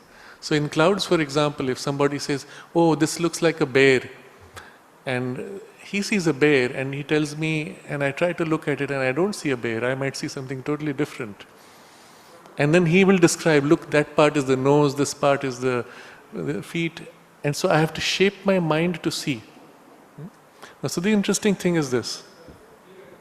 Yeah. Uh-huh. Sri Aurobindo mentioned a torn envelope Yes. on the floor, and inside this torn envelope he sees so many things. Almost a full world. Yes. But it's not my case, of course, but Yes. just, for example, just a face. A Yes. face, most of the fancy, smiling, or even Yes. ironic sometimes, Yes. or even a child sometimes. I know. Uh-huh. It's very Yes. curious. It's very curious. So this experience can be had on two levels. So the first level is where the physical shape and form immediately strikes you with a certain image. And this is because, as I was saying earlier, different people would see different shapes within the same cloud, let's say. Why is it that this thing pops up in my mind? Because already in my mind, somewhere at a layer which I'm not conscious of, there is a perception of a form which is brought out by this. It fits into this. Okay? So here is a vehicle. Itself does not have any clear form, but when my eyes casually fall upon it, my surface mind is active, but some inner part of the mind which is seeing, sensing, or wants to communicate to the surface mind, it then uses this as a form in which to put its image. And so that pops up to me as if from outside, and so my surface mind which was distracted says, in the cloud I am seeing this. What does it mean? What's the message? And it catches something. Where is the message coming from? Somewhere within you, where there's an attempt of some deeper layer which wants to communicate to the surface, but surface is not listening. So it pops out through this. And a variation to this could be that you turn to, let's say you take a blot of ink and I show you what does it look like to you. You make an effort and you allow any association to pop up. So there it may not be a conscious inner layer trying to push a message forward, but whatever is most prominent in your consciousness, that pops up. Okay? So this is still using a physical base and a physical shape of image in which this pops up. But you can see how what is actually coming up was already inside you. And increasingly that perception could become more and more subtle, until not only that shape, but within that shape, a whole range of other knowledge and details of image, even a changing image, could be perceived. And so it becomes a way by which the surface mind and the inner mind now begin to communicate using the support of an external device. But the same thing would be done if the outer senses were turned in and you went in and you would begin to see those images directly and things belonging to the inner realm, inner worlds, or within your own personal consciousness. So what is reflecting? Things happening inside you which are already there, or things entering inside you from outside, whatever, or things which are important, which are prominent to the inner consciousness, which want to come out or which it wants to project out. So two types. Some would be clutter, junk of things passing, interesting but having no value. The other would be a message, a symbol, a significant image, which conveys not just a message but perhaps even awakens you to an experience. So you look, for example, in the garden, you stare at a bunch of flowers on the trees, and suddenly one flower attracts attention And you keep looking at it, and after a while you feel as if that flower is conscious, and then it starts nodding at you. Perhaps it's the wind, perhaps it's just the plant. You notice other flowers are not moving, just this one is moving. And you feel immediately a connection, as if it is reaching out, you are reaching out, and a sense of closeness. Little children often have this.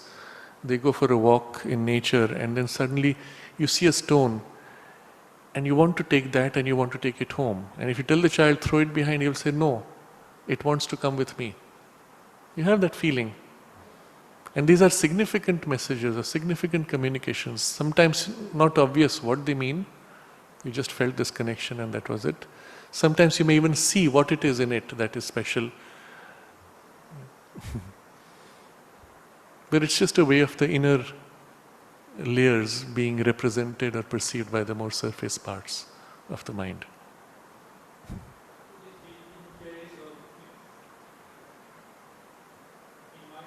Mm-hmm. Mm-hmm. Yes.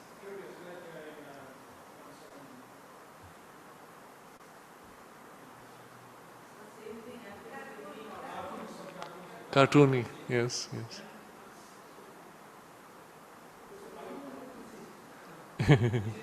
Yes. Not always, not always. Sometimes it can also be simply associations in your inner layers of consciousness. As an artist, you would tend to perhaps glimpse certain forms more easily because you're attuned to seeing images. Mm-hmm. Yes, yes, yes. So there are two types, that's why I said. One is simply clutter of things inside, because inside you is a whole universe. The universe, in fact. So anything could reflect from there. But generally things which are more aligned to your immediate interests. Rarely though, it will be a significant symbolic communication, and it can be an indicator for something. But always anything that comes through forms involves interpretation, and there is always potential for deception. The certainty comes only when you open to the inner psychic discrimination, which will show you the value of it or the reliability of it. Yes, you were asking? Yes. Uh-huh. Interesting. Uh-huh. Yes. Yes.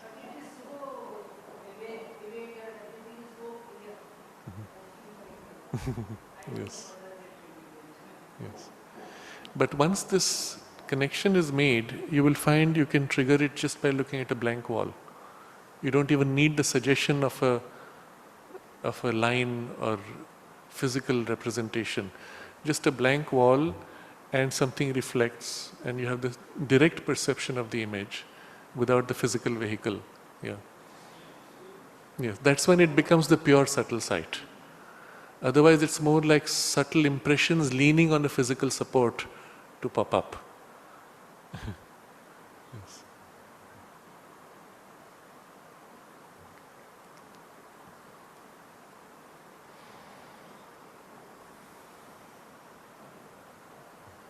So we can dwell on the idea of the passive Brahman and the silence of the support, and make that a theme for meditation in the coming week as a continuance of what we have read. And as we proceed with the rest of the chapter, Sri Aurobindo will lead us to the resolution of the passive and the active side of the Brahman experience.